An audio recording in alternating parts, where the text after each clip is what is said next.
Pero el sufrimiento, alguien dijo con mucha sabiduría, es un curso obligatorio de la Universidad Divina.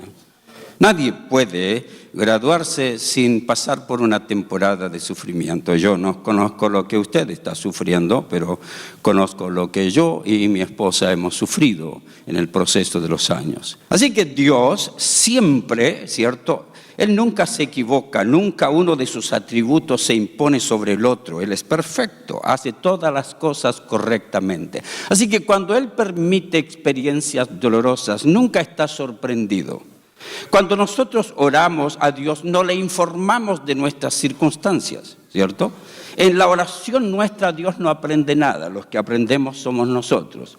Usted no le informa a Dios de sus necesidades. No es que usted está orando y diciendo, Señor, estoy enfermo, y Dios le dice, qué bueno que me dijiste, no me había dado cuenta, vamos a ver qué medidas tomamos para poder ayudarte. Dios conoce todas las cosas. Él conoce nuestros pecados que producen sufrimiento, Él conoce los pecados de otros que producen sufrimientos a nosotros, y también conoce nuestros errores y nuestras fallas, y Él quiere evitarnos determinados sufrimientos porque Él sabe que nosotros podemos evitarlos, pero hay otros que Él sabe que tenemos que vivirlo porque hay cosas que nunca aprenderemos sin pasar por experiencias dolorosas.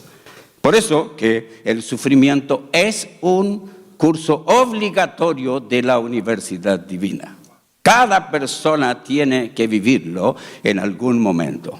Ahora, siendo real, no voy a hablar del sufrimiento que buscamos, y yo me he buscado algunos. Me he buscado sufrimiento por mis pecados, igual que ustedes. Cuando uno mira para atrás y se da cuenta de los pecados que ha cometido, uno quisiera volver atrás. Con los años, con las experiencias adquiridas, se va dando cuenta de cuántos pecados ha cometido y por eso cuánto sufrimiento trajo a su vida y también a su familia. No hay cómo volver atrás, tengo que aprender a lidiar con las consecuencias de mi sufrimiento. Hay sufrimiento que vivimos por los pecados de otros, pero no quiero hablar de aquel sufrimiento. Quiero hablar de aquel sufrimiento que en términos humanos no merecemos. La palabra de Dios está precisamente para ello. Es toda la Escritura inspirada por Dios, es útil, es eficiente para enseñarnos, para guiarnos, para corregirnos en justicia, a fin de que el hombre de Dios sea maduro. Nuestro problema no son los problemas, es la inmadurez. Ese es nuestro más grave problema. No son los sufrimientos los que destruyen los matrimonios, sino la falta de capacidad para saber enfrentarlos. Así que por eso Dios, en forma extraordinaria, para no dejarnos solos en la vida, nos ha dejado este maravilloso libro con enseñanzas claras. Todas las respuestas para la vida están allí. Dios no ha querido que nosotros vivamos una vida de miseria. Él quiere que vivamos una vida fructífera y realizada. Por eso el apóstol Pedro dice, todas las cosas que pertenecen a la vida, a los procesos de la vida, a las circunstancias de la vida, cómo enfrentar la vida, todas las cosas que pertenecen a la vida y a la piedad, nuestra relación con Dios, os han sido dadas, ya las tienen, por medio del conocimiento de aquel que os llamó por su gloria y excelencia. Ahora, sería sencillo que uno madurara apenas conoce a Jesucristo, pero no es verdad. Si usted estudia mis conferencias, descubrirá, por ejemplo, que la fe no es suficiente para convertir a los individuos en maduros. Hay gente de fe inmadura. Así que la fe no es suficiente para convertir a las personas en maduras. Los dones espirituales, la práctica de los dones espirituales no producen madurez. La práctica de los dones espirituales puede ser realizada por carnales. Los carnales también pueden ejercitar sus dones espirituales. Así que no produce madurez. Usted nunca madura orando. Usted nunca madura ayunando. Porque el pueblo no perece por falta de ayuno y oración, sino por falta de conocimiento de la verdad. Porque es la verdad la que produce madurez. Es lo que dice la Biblia. Dice que toda la Escritura es inspirada divinamente y el objetivo es que el individuo sea maduro.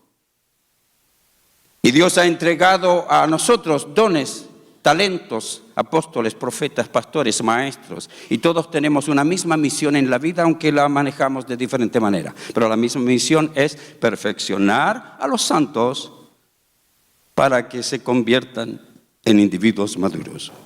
Así que nuestro más grave problema no es los problemas, sino la inmadurez para saber enfrentarlos. Pero usted puede evitar sufrimientos mientras más conoce la verdad y mientras más aplica la verdad. Note que agregué algo más, dije aplica la verdad. Me dedico a crear ciertos principios y este es uno de los principios. Una verdad anunciada, una verdad predicada, una verdad enseñada, una verdad admirada, una verdad memorizada, nunca produce una vida transformada. Usted puede sentarse en una iglesia, escuchar, cantar, memorizar, cantar verdades, orar por verdades, declarar verdades. Usted puede admirar verdades, escribir verdades y nunca va a ser transformado. Porque lo que produce la transformación del individuo es la aplicación de la verdad. Por eso el apóstol Pedro dice, pone toda diligencia para que a su fe añadan virtud. Esto no es un curso de desarrollo personal. No, recuerde que es fe, es creer en un Dios que tiene todo el poder para hacer milagros. Amén. Pero no siempre los hace. Sería lindo que Dios cambiara todo en un milagro, ¿cierto? Yo quiero que enfoquemos por un momento en un pasaje de las Escrituras que es obvio que va a hablar de esta situación que vivimos todos y se encuentra en la segunda carta del apóstol Pablo a los Corintios. Y voy a rápidamente hacer una reseña de lo que el apóstol quiere enseñarnos. Note lo que dice el apóstol. Pablo, apóstol de Jesucristo por la voluntad de Dios, y el hermano Timoteo, a la iglesia de Dios que está en Corinto, con todos los santos que están en toda Acaya. Versículo 2, allí parte todo, queridos. Versículo 2. Gracia y paz a vosotros, de Dios nuestro Padre y del Señor Jesucristo. Eso es precisamente lo que necesitamos en las situaciones más difíciles de la vida. Gracia y paz. La gracia que nos obliga a mirar a Dios y ver que este Dios, que por su gracia nos da lo que no merecemos. Nadie merecía la salvación. Nadie merecía ser hijo de Dios. Él nunca nos miró a nosotros y dijo, a este yo lo voy a salvar. Tiene los méritos suficientes como para poder salvarlo. La Biblia dice que no. Él buscó lo más bajo de este mundo y por su gracia se inclinó a nosotros. Y entre miles de personas de México y distintos países y aquí en Laredo, Dios dijo, tú eres mío. ¿No es eso grandioso? Maravilloso. Gracia. Tenemos que aprender a vivir en la gracia de Dios. Gracia y paz. Escuche este principio. La paz de un individuo no depende de estar rodeado de personas pacíficas, sino de depender de los principios de la palabra de Dios para saber cómo enfrentar a todos los que le hacen la guerra. La paz no se debe a las circunstancias que vivimos. La paz se debe al Dios que tenemos, el poder que nos ha dado, la sabiduría que hemos adquirido para saber enfrentar las circunstancias de la vida. Y eso es lo que quiero enseñarles ahora. Así que primer principio, Dios, aunque conoce todo, no siempre nos evita el sufrimiento, pero siempre nos deja disponible su gracia y su paz. El esperar en el Señor es esperar que en la aplicación de la verdad va a ocurrir lo que Él dijo. No es cruzarse de brazos. Así que la paz de un individuo no depende de cuán pacíficos son los que le rodean, sino de cuán sabio es para enfrentar a todos los que le hacen la guerra. La paz de un individuo no proviene de cuán pacíficas son las circunstancias alrededor de él, sino cuánto ha aprendido a depender de Dios, de sus principios, de la aplicación de la verdad para asumir su responsabilidad para enfrentar la vida y no solamente entregarle la carga a Dios para que Él haga un milagro. Segundo principio. Bendito sea el Dios y Padre de nuestro Señor Jesucristo, Padre de misericordias y Dios de toda consolación. Qué bueno que está la palabra toda allí, ¿no? Dios de toda consolación. No hay problema, no hay angustia que Dios no pueda consolar. Dios de toda consolación. Principio.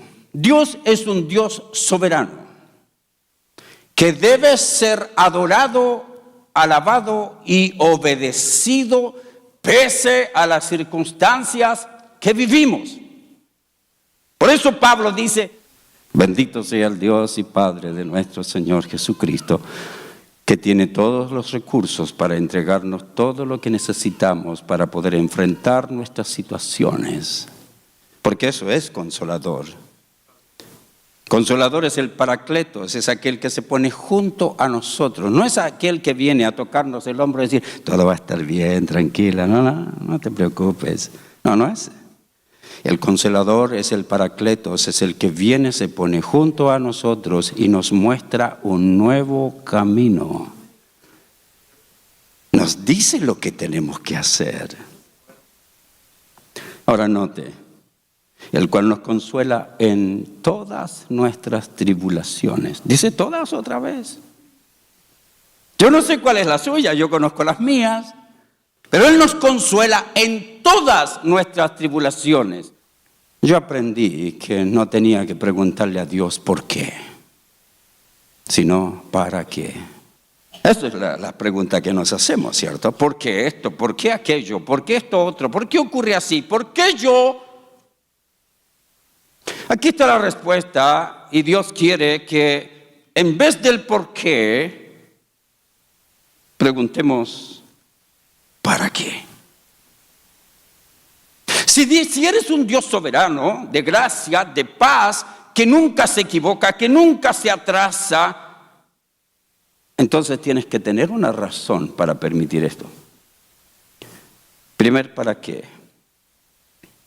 Dios permite sufrimientos para que recibamos el consuelo divino, para que aprendamos a consolar a otros humanos. Esto es duro, ¿eh?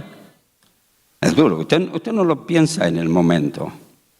No lo pensó Joni Eareckson Tada cuando se tiró un clavado y su cabeza golpeó en el fondo del mar y quedó paralizada del cuello para abajo. Y cuando iba en la ambulancia escuchando las sirenas, iba pensando, mi Dios es poderoso, Él me va a sanar. Nunca la sanó.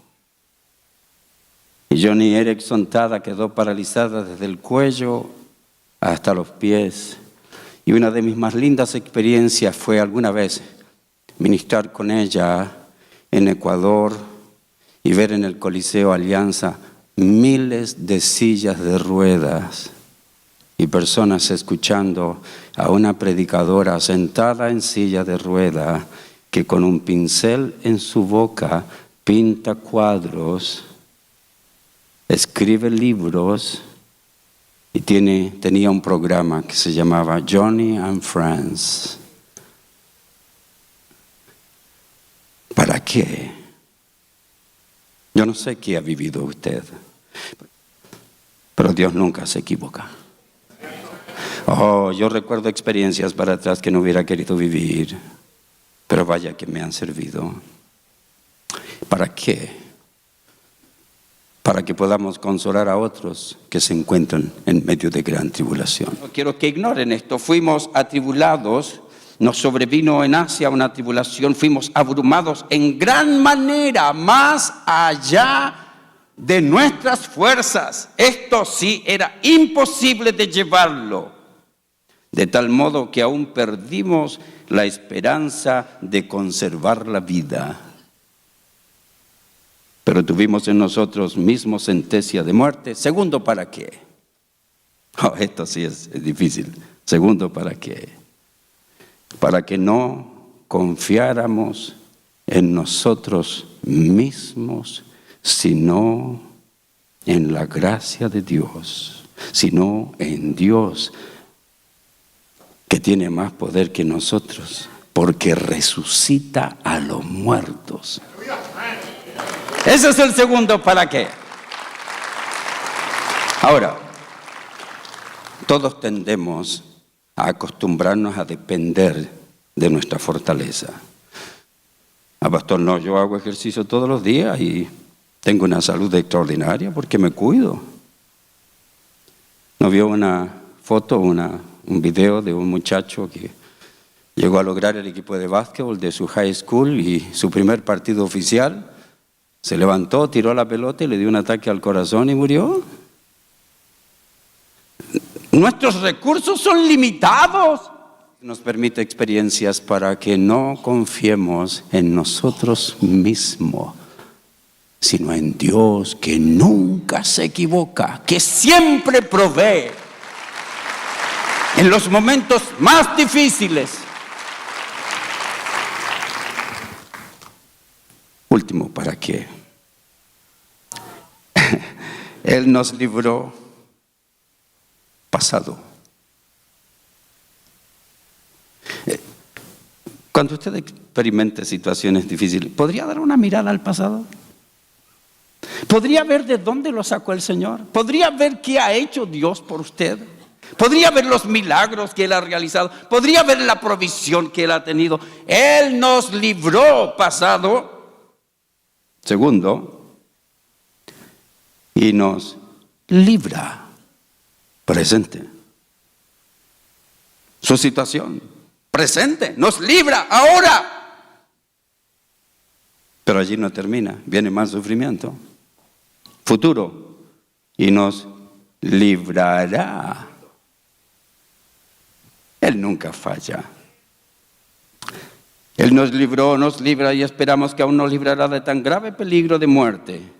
Para ello, note, contamos con vuestras oraciones. Tercer, ¿para qué?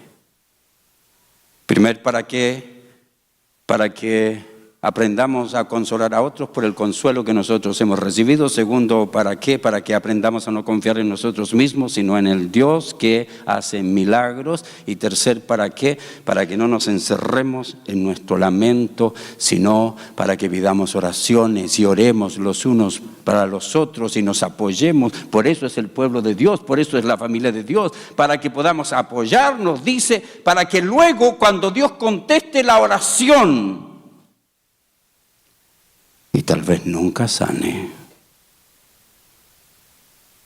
Y tal vez nunca se arregle el problema de la manera que usted creía. Pero para que en el momento en que Dios le entregue la respuesta que Él determinó que es buena, aunque a nosotros nos confunda, para que cuando Él responda, y hay miles de personas que han orado por nosotros, o su grupo de estudio bíblico, dice que Dios reciba la gloria porque todos oraron por la respuesta. Y cuando Dios responde, todos agradecen a Dios y Dios recibe la gloria.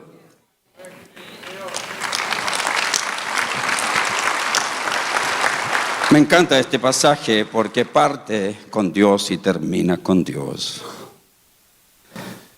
Ahora, escuchen lo siguiente, queridos. Todo problema y sufrimiento hay que enfrentarlo integralmente. No es solo espiritual, es un problema espiritual, pero no es solo espiritual.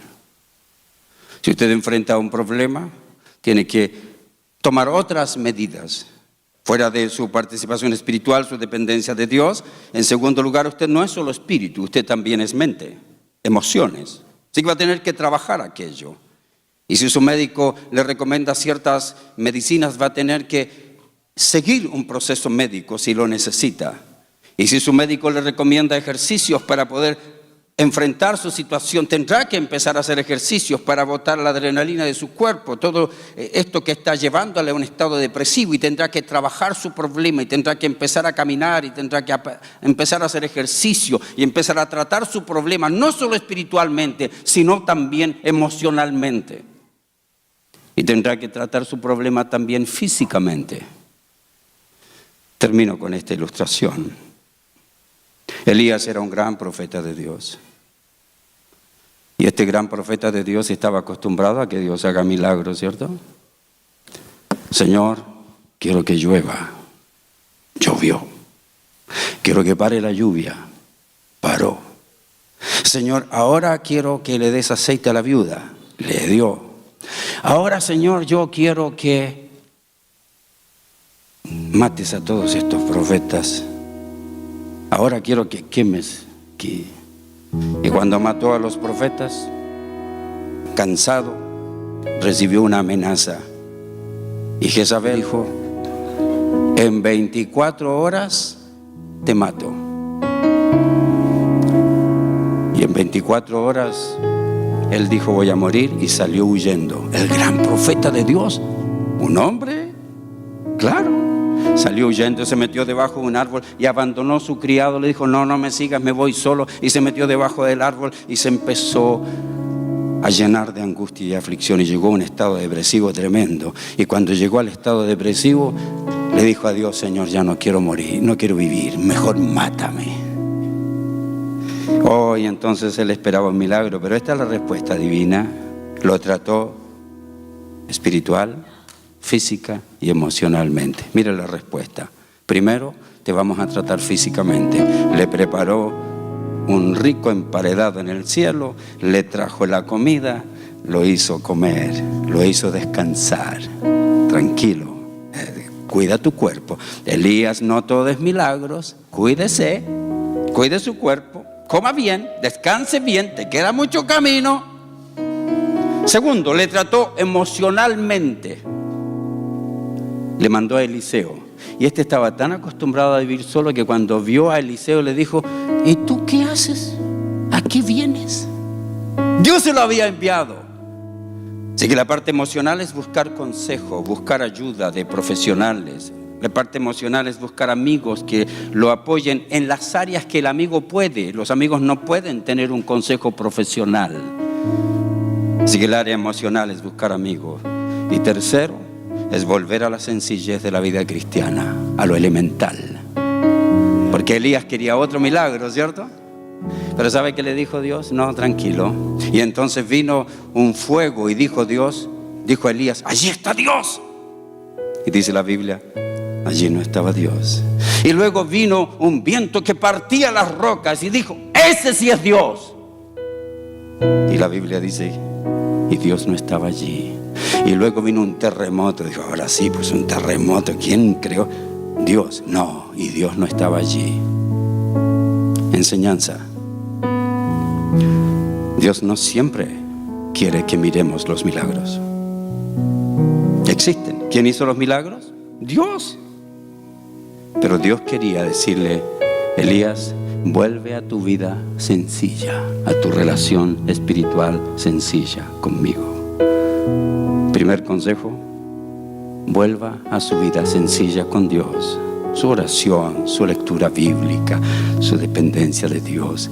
Busque consejo profesional, amigos, y siga adelante con consejos apropiados. Y tercero, preocúpese de su físico. Me encantan las recetas divinas. ¿A usted no? Amén.